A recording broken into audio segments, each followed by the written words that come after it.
माणसाच्या जीवनामध्ये 4 अवस्था आहेत: जागृती, स्वप्नी, सुषुप्ती आणि विर्या. जागृती म्हणजे काय? तर माणूस बाहेरून जागा असतो पण आतून झोपलेला असतो. जसं की आता तुम्ही आहात. झोपलाय का? नाही ना? कीर्तन ऐकताय ना म्हणलं? जागृती म्हणजे काय? माणूस बाहेरून जागा असतो पण आतून झोपलेला असतो. दुसरा प्रकार स्वप्नी. माणूस बाहेरून झोपलेला असतो पण स्वप्नात इकडं तिकडं फिरत असतो. तिसरा प्रकार सुषुप्ती. याला ब्रह्मभाव म्हटलं जातं. माणूस बाहेरूनही झोपलेला असतो आणि आतूनही झोपलेला असतो. चौथा प्रकार विर्या.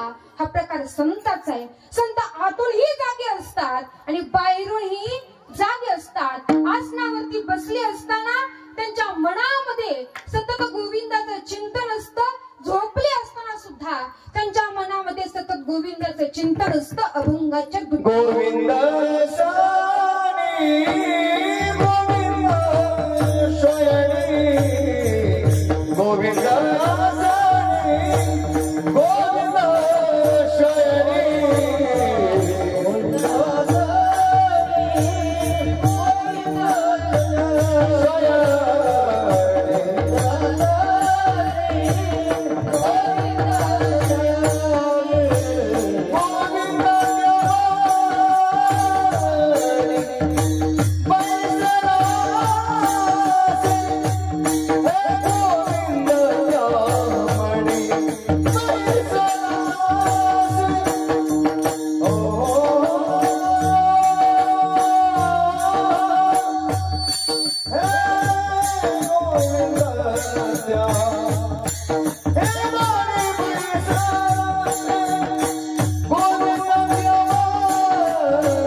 घातलेली माळ असते.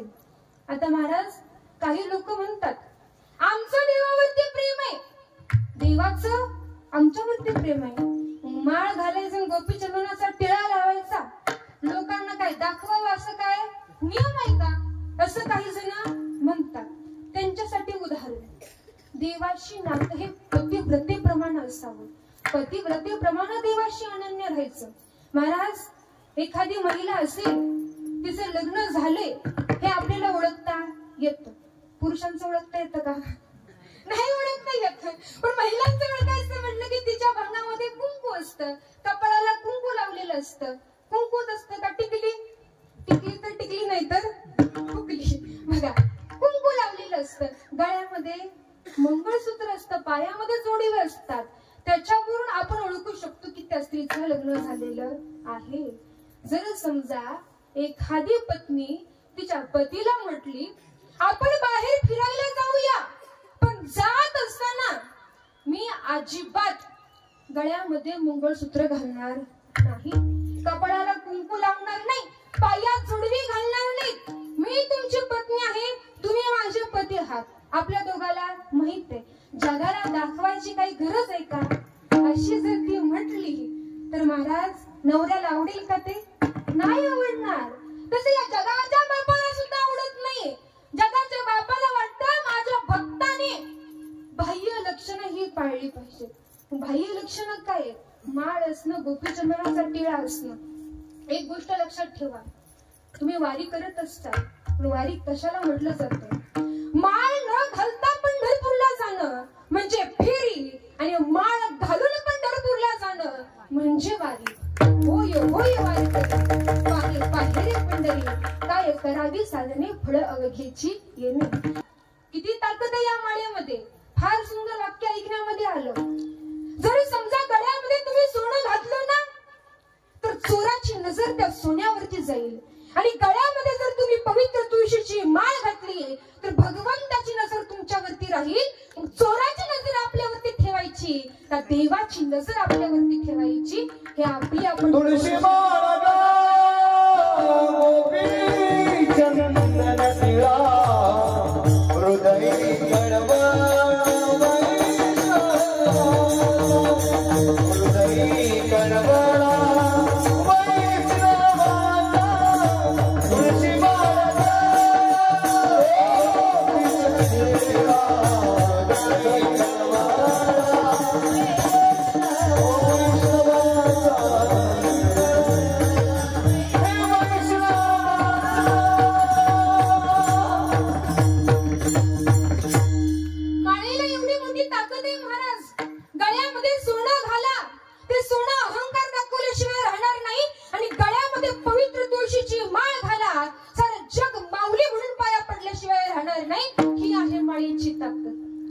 कपाळाला गोपी चंदनाचा टिळा लावला पाहिजे. भागवत पुराणामध्ये आलेलं वर्णन आहे की 12 ठिकाणी गोपी चंदनाचा वैष्णव टिळा लावतात. ती 12 ठिकाणं कोणती तर एक म्हणजे कपाळ, कंठ, नाभी, पोटाच्या डाव्या बाजूला, पोटाच्या उजव्या बाजूला, हृदयावरती, दंडाच्या डाव्या बाजूला, दंडाच्या उजव्या बाजूला, शिंडीच्या खाली, पाठ आणि कानाच्या डाव्या बाजूला, कानाच्या उजव्या बाजूला अशा 12 ठिकाणी गोपी चंदनाचा टिळा लावला जातो. आणि गळ्यामध्ये माळ घातलेली असते. किती मण्याची? 108 मण्याची. माळेत म्हणे 108 का? त्याच्या पाठीमागं फार कारण सांगितली गेलेली. म्हणजे आपला देह आहे 36 तत्वाचा आणि गुण 3. 36 गुणिले 3 इज इक्वल टू 108. म्हणून माळेत म्हणे 108. नक्षत्र आहेत 27 आणि 4 चरण 27 गुणिले 4 108. सोपं करून सांगू, सात्विक उपनिषद आहेत 108. विश्वमाऊली ज्ञानोबरायांनी 108 वेळा समाधी घेतली असे नामदेवरायांचे 2 प्रसिद्ध प्रमाण आहेत. या जगाच्या पाठीवरती मुख्य तीर्थ आहेत 108 आणि गळ्यामध्ये जर माळ घालून आपण स्नान केली तर 108 तीर्थाला स्नान केलेलं पुण्य भेटत. ही आहे गळ्यातील 108 मण्याची ताकद. पुढे जाऊन सांगितलं गोपाळ महाराजांचे यांनी तुकोबारांची 108 नावं सांगितलेले आहेत. माऊली समाधीला जाताना विठोबाची स्तुती 108 शब्दामध्ये केलेली. आणि एकदा जर का तुम्ही हरिपाठ म्हटलं ना, मुखातून एकदा हरिपाठ उच्चारला तर त्याच्यामध्ये हरी हा शब्द 108 वेळा येतो. म्हणून माळेत म्हणे 108. विठ्ठल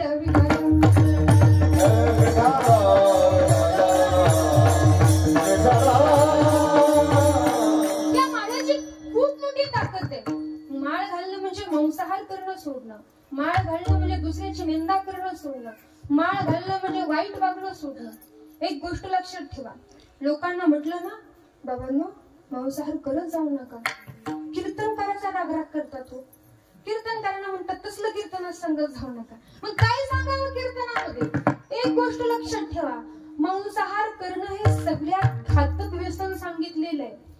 अनेक व्यसन आहेत परंतु एखादं व्यसन केल्यानंतर स्वतःच्या शरीरावरती दुष्परिणाम होतो, त्यांच्या संपर्कामध्ये येणाऱ्या व्यक्तीवरती दुष्परिणाम होतो.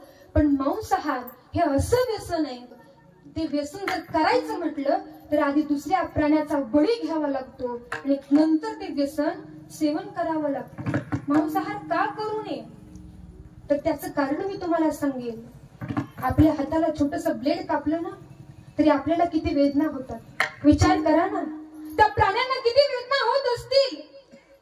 एक गोष्ट लक्षात ठेवा, गोठ्यातली गाय आणि घरातली माय ही सुरक्षित राहणं अत्यंत गरजेचं आहे. काही त्या गायीची अवस्था केली जाते. सगळ्या गायी ट्रक मध्ये कोंबून भरल्या जातात. कत्तलखान्यापर्यंतचा त्यांचा प्रवास आहे. त्यांना त्या ठिकाणी नेलं जातं. प्रवासामध्येच लहानशी वासरं असतात ना, ती चिरडली जातात, मरतात. नंतर त्या गायीला ओढत ओढत बाहेर काढलं जातं आणि त्या गायीच्या डोळ्यामध्ये एक ऍसिडचा ठिपका टाकला जातो. का? जिवंतपणाचा दाखला देण्यासाठी.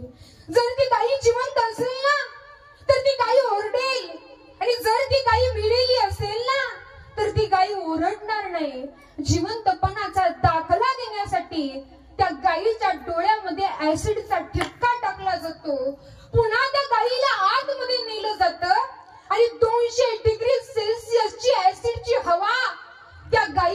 अंगावरून फवारली जाते. विचार करा, 100 डिग्री सेल्सिअसला आपलं पाणी खळखळून उकळतं. त्याच्या दुप्पट 200 डिग्री सेल्सिअसची हवा त्या गायीच्या अंगावरती फवारली जाते. ती गायी आरडते, ओरडते, तिला वेदना होतात. ह्या वेदना आपण जाणून घेत नाही. पुन्हा त्या गायीला आतमध्ये नेलं जातं, तिचा पाय वरती बांधला जातो, पोट कापून पोटात हवा भरली जाते आणि नंतर मानेची नस कापली जाते. त्या ठिकाणी पडलेलं रक्त, मलमूत्र हे सगळं विष बनवण्याच्या कंपनीत पाठवलं जातं आणि त्या गायीचा मांसाहार तयार केला जातो. आणि महाराज, शोकांतिका या गोष्टीची वाटते की तो मांसाहार सेवन करण्यासाठी काही लोक आपल्या परिवारासोबत, आपल्या मित्रांसोबत हॉटेलवरती टेबल खुर्चीवरती बसतात आणि हा मांसाहार आनंदाने सेवन करतात. या गोष्टीचा आपण कुठेतरी विचार केला पाहिजे. अरे माणूस किती क्रूर वागत चाललाय. मांसाहार करण्याचा माणसाला अधिकार आहे का? जर एखाद्या घरातला पाळीव प्राणी मेला ना, त्याला आपण स्मशानात नेऊन पुरतो. मेलेल्या माणसाची, मेलेल्या प्राण्याची जागा ही स्मशानात आहे. आणि मेलेला प्राणी जर तुमच्या पोटात जात असेल तर ते पोट स्मशाना समान आहे. लोक म्हटली, महाराज झाडही सजीव आहेत, प्राणीही सजीव आहेत, पण तुम्ही झाडाची फळं खाता, त्या झाडाला त्रास होत असेल की? तर एक गोष्ट लक्षात ठेवा, झाडं जरी सजीव असली ना तर इमोशन्स, नर्वस सिस्टीम ह्या झाडांमध्ये नाही, ह्या प्राण्यांमध्ये. आपण झाडाचा जरी पाला ओरबडून काढला ना, भाजीपाला बघा, वरचं जर खुडून घेतलं ना, ती भाजी पुन्हा फुटते. पुढे जाऊन सांगू, झाडाचं फळ पिकलं, पान पिकलं, झाड स्वतः ते टाकून देतं, घ्या म्हणतो. परंतु कधी कोणता प्राणी म्हटला का, माझा पाय कापून तुला दे धर खायला, माझा डोळा कापून तुला घे खायला? कधीच म्हणत नाही. त्या प्राण्याला वेदना होत असतात, पुनरावृत्तीची ताकद झाडांमध्ये, पण त्या प्राण्यांमध्ये नाहीये. मांसाहार नाही केला पाहिजे. त्याचं कारण आहे, शाकाहारी प्राणी आणि मांसाहारी प्राणी याचं वर्गीकरण देवानं आधीच करून ठेवलेलं आहे. कसं काय? जे शाकाहारी प्राणी असतात ना, ते ओठानं पाणी पितात आणि मांसाहारी प्राणी हे जिभेनं पाणी पितात. बघा, आपल्या घरामध्ये गाय असते, शेळी असते, शाकाहारी आहे ती ओठानं पाणी पिते. कुत्रा, मांजर ते जिभेनं पाणी पितात. माणूस सुद्धा ओठानेच पाणी पितो. माणूस हा शाकाहारी प्राण्यामध्ये मोडतो, तरी पण तो मांसाहार करतो. म्हणून कोरोना सारखे आणि HPV सारखे व्हायरस येतात. विठ्ठल विठ्ठल.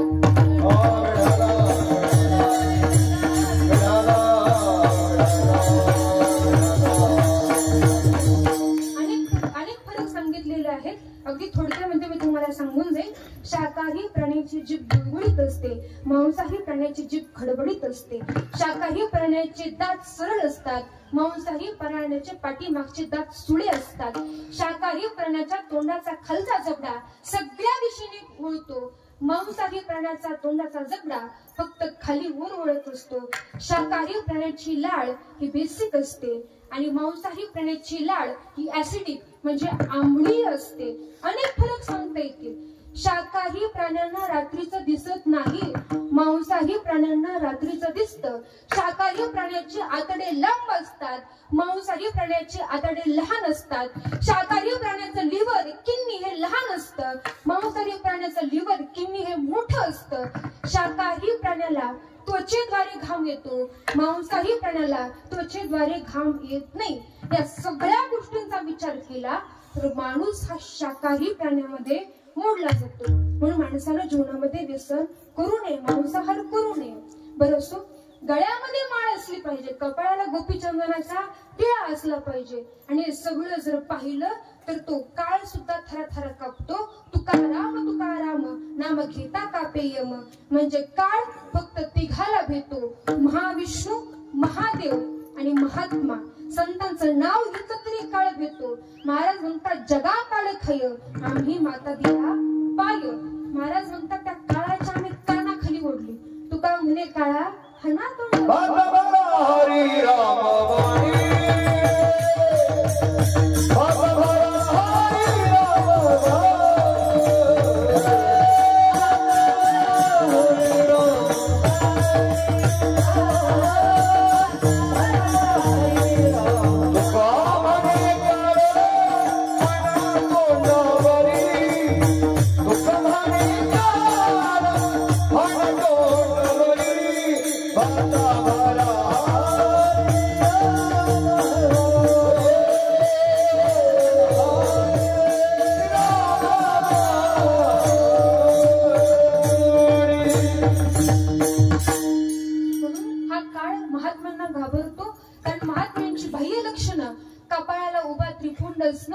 गळ्यामध्ये पवित्र अशी तुळशीची माळ असणं आणि सगळं पाहिल्यानंतर काळ घाबरतो उरतो पुंड्र भाड कंठ शोभे माड कांपे जे कडी काळ तयाभिनी गोविंद असनी गोविंद शेनी गोविंद त्या मनी बैसला असे. सगळ्यांनी देवाचं प्रेमानं भजन करा.